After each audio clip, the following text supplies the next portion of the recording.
Odejo BRICS yaada haaraa fi cimaarraa ka'uun gara gurmuu humna jijjiiramaa idil addunyaa gudditti jijjiiramuu ta'u ministeerri muummee Abiy Ahmed himan.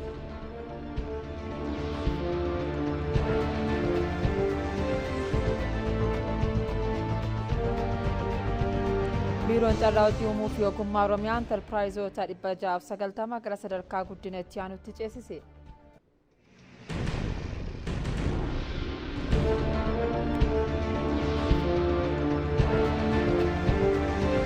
Odeeffannoo maddeen alaatiin Israa'el Yemenitti qabiyyee nuti adeemuu ishee beeksifte.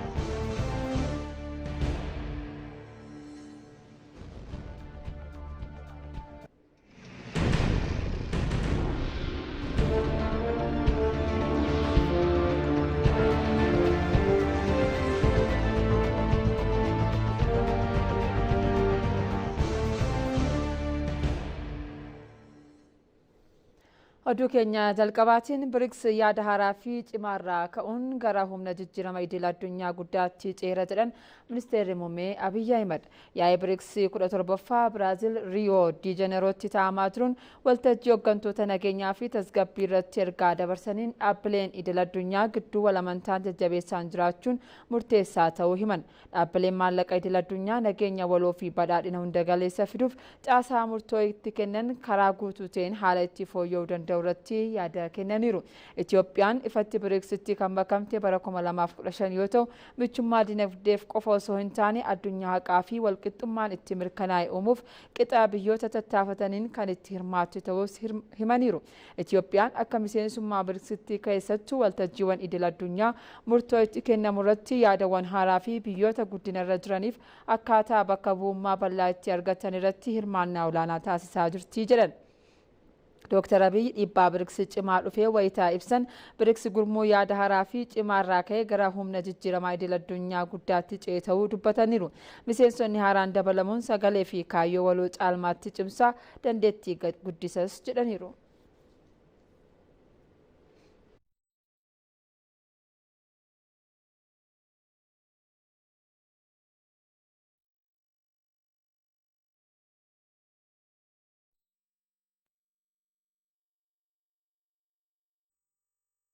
Dargaggoonni Itoophiyaa badhaatee ijaaruu fi nageenya waaraa mirkaneessuuf gahee isaanii bahuu akka qaban sadarkaa ministeera muummee itti aanaatti hoogganaan giddugala qindeessa ijaarsa sirna dimookiraasii obbo Adamfaaraa hubachiisan. Sagantaan xumuraa sosochii biyyaalessaa ministeerri nageenyaa gurmaa'insa dargaggootaa waliin mata duree dargaggoota nageenyaaf jedhuun qopheessee raawwatameera. Jamila Jamaal dabalata qabdi.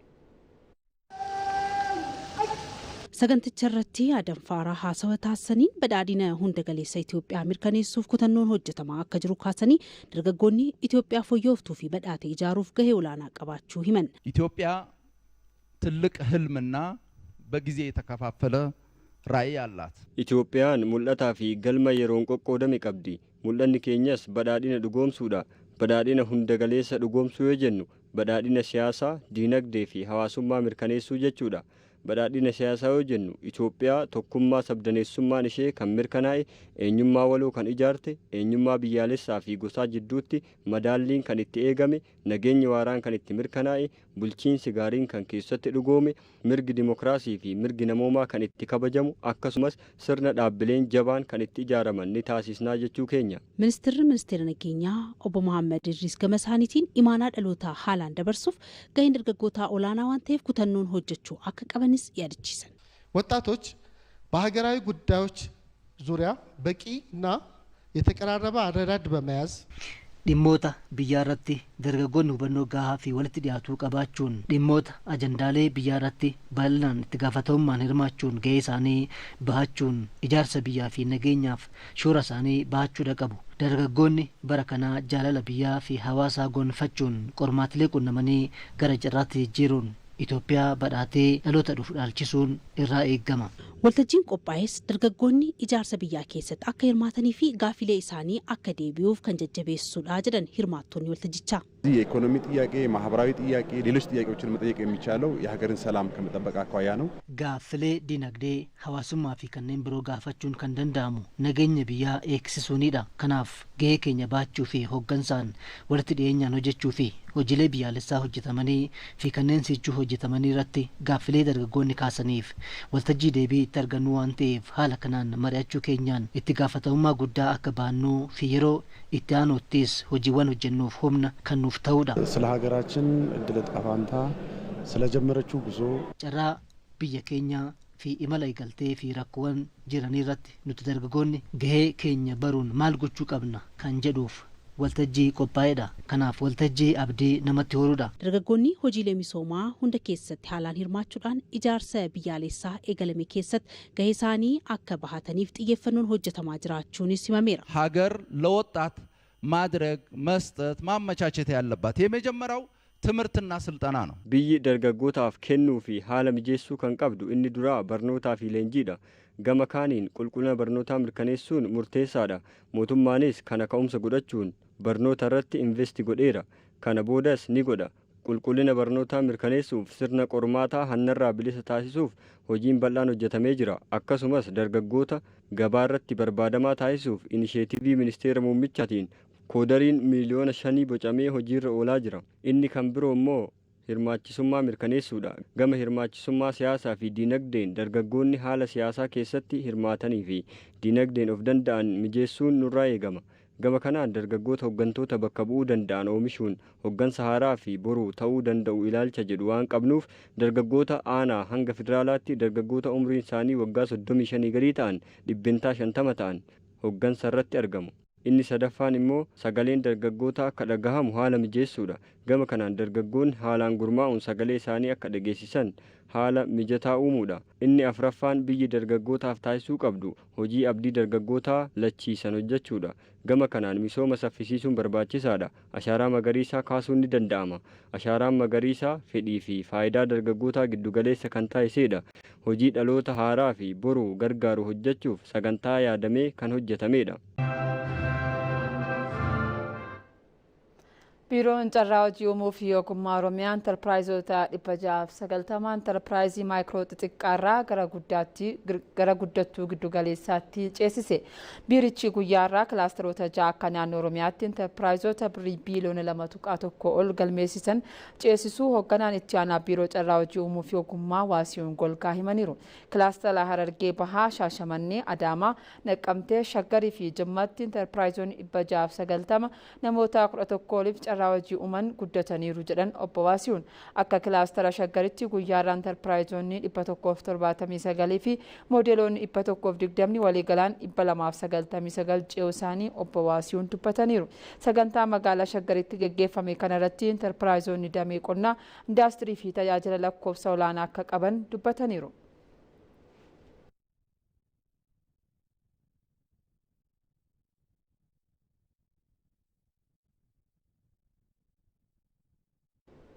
kabajamtoota daawwattoota keenya dhimmuma kanarratti turtii taasifna. Waltajjicha riippoortara keenya Taaddasaa Tarrafaatu hordofaa jira. Akkuma waltee Taaddasamee waltajjii kanarratti ergaawwan kaan maal fa'i hojii fakkeenyummaa qaban hojjetaman intarpiraayizoota kanaan maal fa'i daawwattoota keenya biraan bal'ina isaa ga'uu dandeessa. Hayyee egaa guyyaa har'aa akkuma beekamu akka naannoo Oromiyaatti jechuu dandeenya kilaasteroota 6 Harargee Bahaa, Shaashamannee, Jimma, Naqamtee fi as kilaastera Shaggar irratti biiroon carraa hojii fi ogummaa Oromiyaa yeroo ammaa kana keessattuu intarpiraayizoota 690 ta'an guyyaa har'aa sadarkaa guddattuu giddugaleessaatti ceesisee jira jechuudha. Egaa sagantaa kanarratti kan argaman hoogganaan itti aanaa biiroo carraa hojii fi ogummaa obbo Geetahuun obbo Waasiyoon Golgaa sagantaa kanarratti argamanii as kilaastera Shaggar irratti keessattuu intarpiraayizoota sadarkaa kilaastera Shaggar jiran 179 ce'an kanaaf waraqaa ragaa fi akkasumas beekamtii kennanii jiru jechuudha. Egaa heeraan akkuma Oromiyaatti kilaasteroota kana 6 irratti intarpiraayizoonni 690 yeroo ammaa kana sadarkaa beekamtii argachuu irratti kan argaman ta'a jechuudha. As kilaastera Shaggaritti godinaalee Shawaa Lixaa, Shawaa Kibba Lixaa fi godina Shawaa Kaabaa fi magaalaa Shaggar dabalatee magaalonni 6 as kilaastera Shaggar irratti beekamtii kanaa fi waraqaa ragaa kana fudhachuu irratti argamu jechuudha. Egaa akka kilaastera Shaggaritti keessattuu intarpiraayizoonni 179 baay'inaatiin magaalaa Shaggar irraati ce'uu danda'anii jiru jechuudha. akkuma beekamu bara 2002 irraa jalqabee hanga bara 2016tti akka Oromiyaatti enterpiraayizonni 10,000 ol ta'an ce'uu danda'anii jiru jechuudha. Kan bara kana bara 2017 immoo 690 kun akka haga ammaatti akka Oromiyaatti kan ce'an 10,000 ol kan ta'an kanarratti ida'amanii 690 kanarra ce'an ta'a jechuudha akka Oromiyaatti jechuudha. Egaa Oromiyaan akkuma beekamu keessattuu damee qonnaa akkasumas industirii fi damee tajaajilaatiin carraawwan hedduun ni jiru.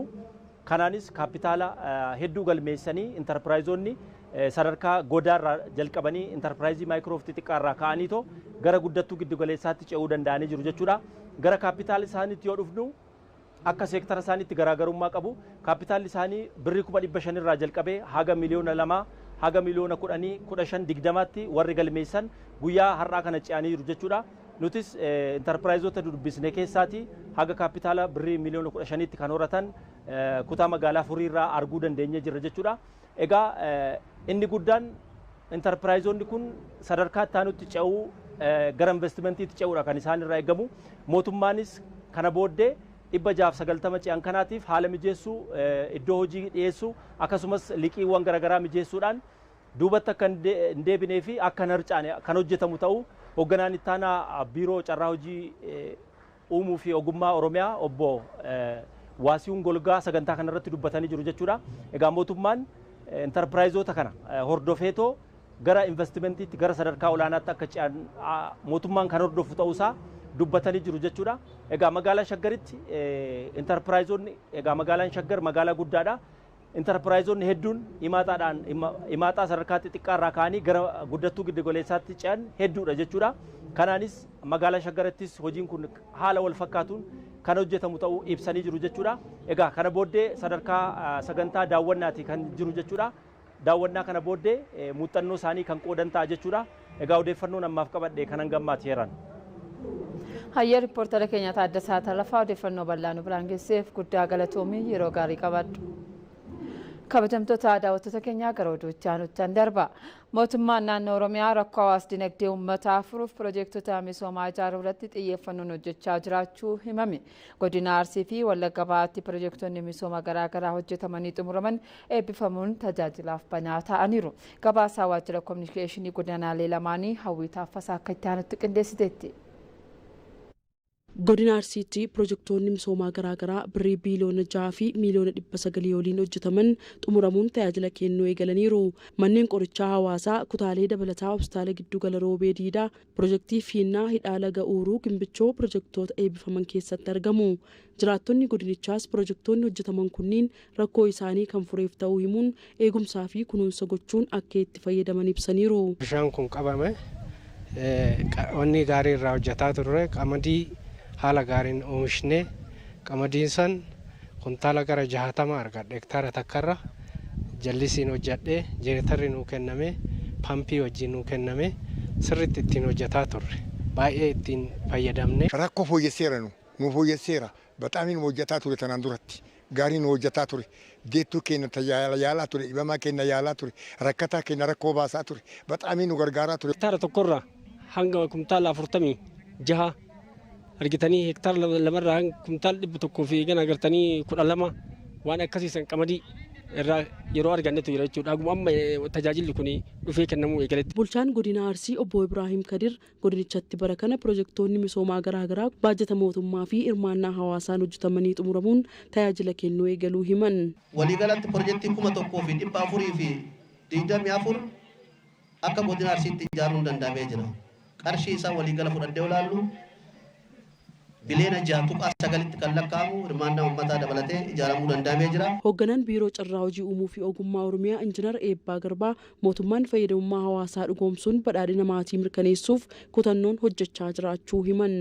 Mootummaan keessan mootummaan jijjiiramaa rakkoo hawaasummaa uummata keenyaa furuuf rakkoo dinagdee uummata keenyaallee furuuf akkasumas rakkoo siyaasaa biyyattii keessaa furuudhaaf riifoormii garaagaraa taasisaa jiraachuun isaa beekamaadha. Oduuma wal fakkaatuun godina Wallagga Bahaatti pirojektoonni garaagaraa yeroo qabame keessatti xumuramuun tajaajila uummataaf banaa ta'aniiru. Godinichatti ijaarsi pirojektiiwwanii geggeeffame indaastirii godoo, mana qusannaa, daandii, waajjiraalee mootummaa, sheedii gabaa, burqaa bishaanii fi kan kana fakkaatanidha.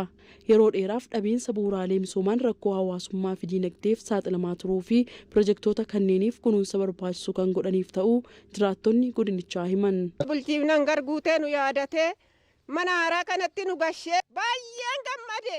Duraan bishaan isaan booraa gannasii bonas sirrii miti amma garuu bishaan qulqulluu argannee bishaan qulqulluu fayyadamaa jirra. Horii aannanii bitanii nu laataniiru. Nuun immoo kunuunsifataa jirraan isaanis nu bukkee dhaabatanii nu jajjabeessaa jiru. Sadarkaa pirezidaantii ittaanaa mootummaa naannoo Oromiyaatti qindeessaan kilaastara magaalota Oromiyaa obbo Masfin Malaakuu uummanni nageenya isaa eeggachaa hojiilee misoomaa hojjetamaa jiran tumsuu akka qaban dhaamaniiru. Mootummaan qofti raayyaan ittisa biyyaa qofti nageenya tiksuu hin danda'u, eeguu hin danda'u. Kanaaf ammas irra deebi'ee nu pirojektiin hojjenna, daandiin hojjenna, ibsaan hojjenna, mootummaa gandaa hin diriirsinaa, sin garuu nageenya keessa irratti hirmaannaa keessan jabeessaachuun barbaada jechuudha. Mootummaan naannoo Oromiyaa rakkoo hawaas dinagdee uummataa furuuf xiyyeeffannoo kennuun hojjechaa jiraachuunis ibsameera. Bulchiinsi magaalaa Finfinnee xiyyeeffannoo ijaarsa daandiif kennee cimsee kan itti fufu ta'uu kantiibaa Adaanech Abeebee ibsan. Kantiibaa Adaanech pirojektiiwwan ijaarsa daandii 21 magaalaa Finfinneetti ijaaraman eebbisiisaniiru. Ababaayyoo Kafanii dabalata qaba. Bulchiinsi magaalaa Finfinnee xiyyeeffannoo ijaarsa daandiif kennee cimsee kan itti fufu ta'uu kantiibaa Adaanech ibsaniiru. Kantiibaa Adaanech pirojektoota 21 magaalaa Finfinneetti ijaaramanii eebbisaniiru. Sirna eebbaa irratti afyaa'ii mana maree federeeshinii Buzeenaa Abdulqaadir dabalatee hooggantoonni olaanoo magaalattii abbootiin gadaa fi amantaa kan argaman yoo ta'u kantiibaa Adaanech haasawaa taasisanii magaalaa Finfinnee ammayyoomsuuf hojiilee misooma kooriidaraan dabalatatti ijaarsa daandiif xiyyeeffannoo kennee hojjetaa jiraniiru. ወደ 13 የሚሆኑ መንገዶች ዛሬ በዚህ ስፍራ Isarratti argamne kana dabalatee daandiiwwan 13 fi riqichoota laggeenii irratti ijaaraman 8 eebbifna.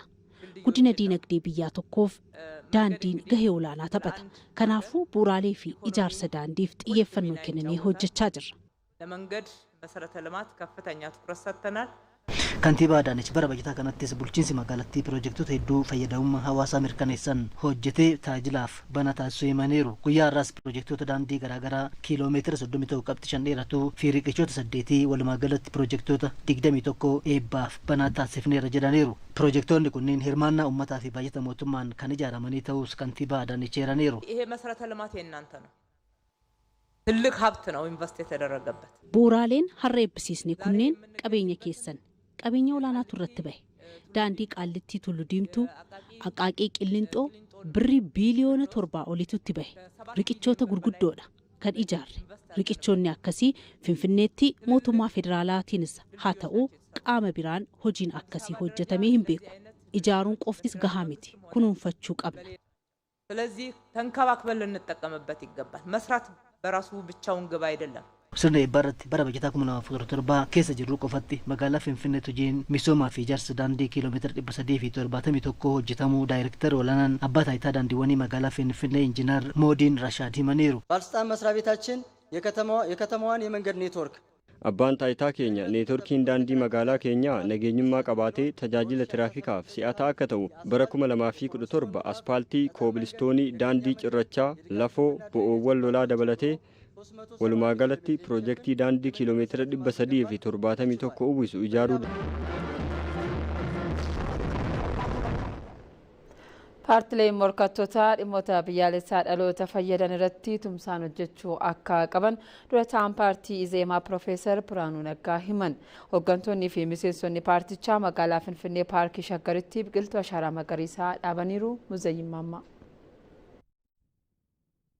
Paartiin Izeemaa mata duree yaadaan dorgomna biyyaaf ni tumsinaa jedhuun waxabajjii 28 hanga 29 yaa'ii idilee isaa lammaffaa kan gaggeesse yoo ta'u yaa'icha cinaatti miseensonni paartichaa biqiltuu ashaaraa magariisaa dhaabaniiru.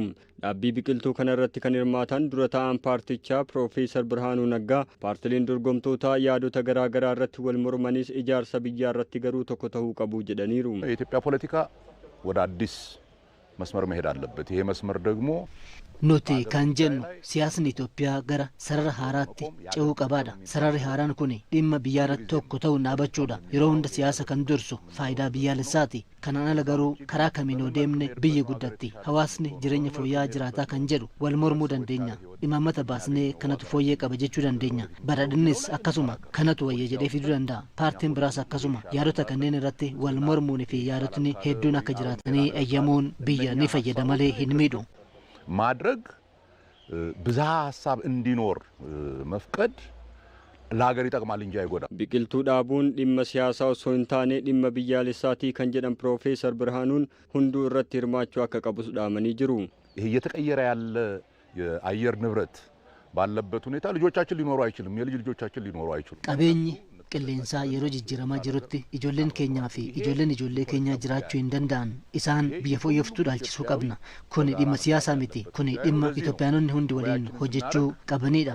Kanaaf miseensota yaa'icha irratti hirmaatanii 700 olii waliin dhaloota dhufuuf kan ta'u sagantaa biqiltuu dhaabuu irratti kan hirmaanne kunis fakkeessuuf osoo hin taane onnee irraa ta'uu hawaasni keenya akka hubatu barbaanna.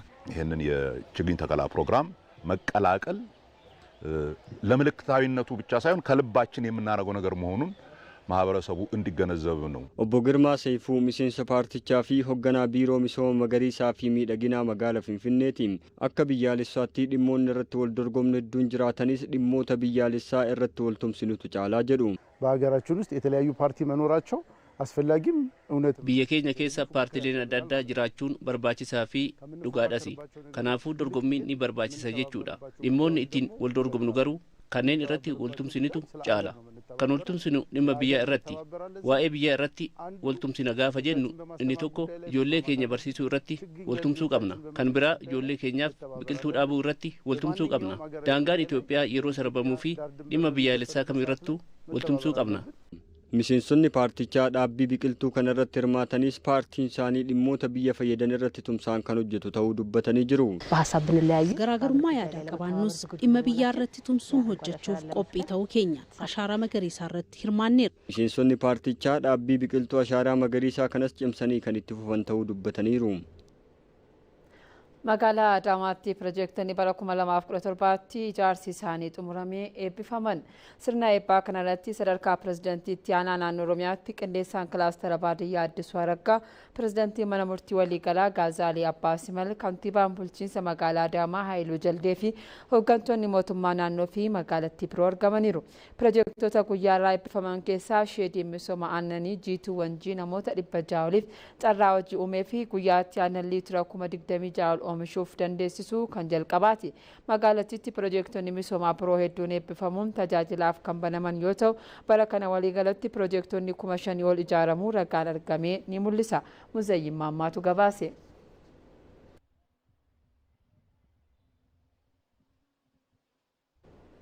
kabajamtoota daawwattoota keenya dhimma kanarratti odeeffannoo bal'inaan nu biraan ga'uudhaaf riippoortarri keenya Muzayyin Maammaatu irratti argama.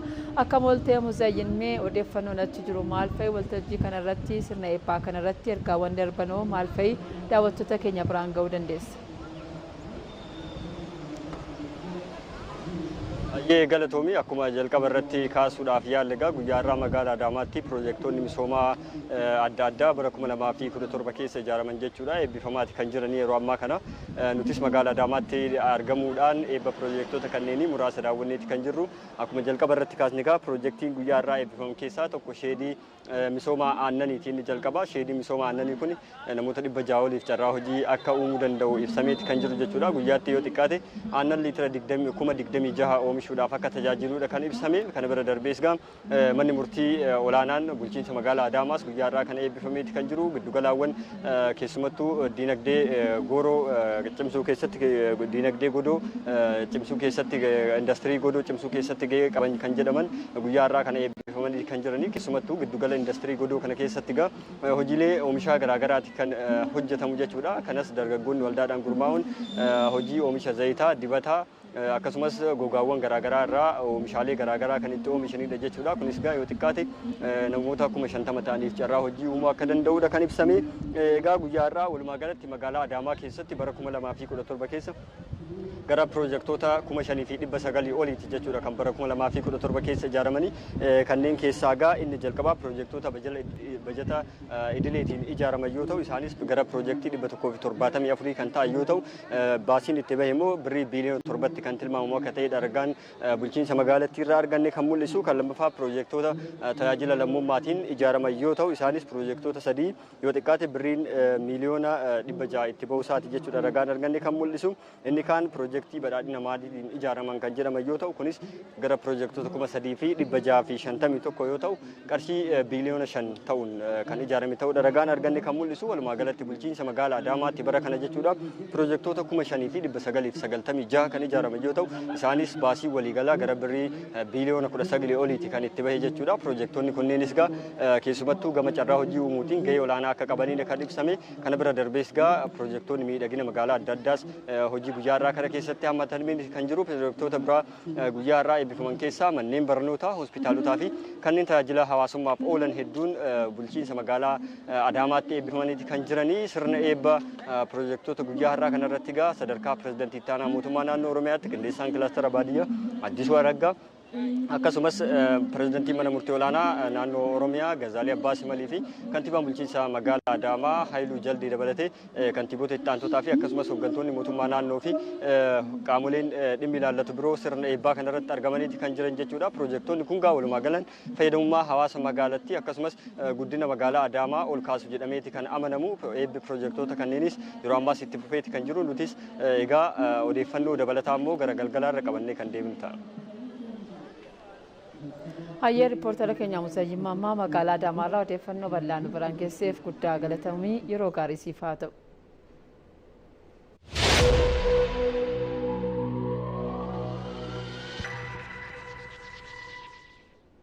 Kabajamtoota daawwattoota keenyaa TV Afaan Oromoorraa odeeffannoo tamsaasa kallattii guyyaa sa'aatii 6 kaasee isin bira gahaa jiru daawwachaatti jirtu gara odeeffannoo maddeen araaraa argannetti dabarra. Israa'el Yemenitti qabiyyee Huutii haleeluun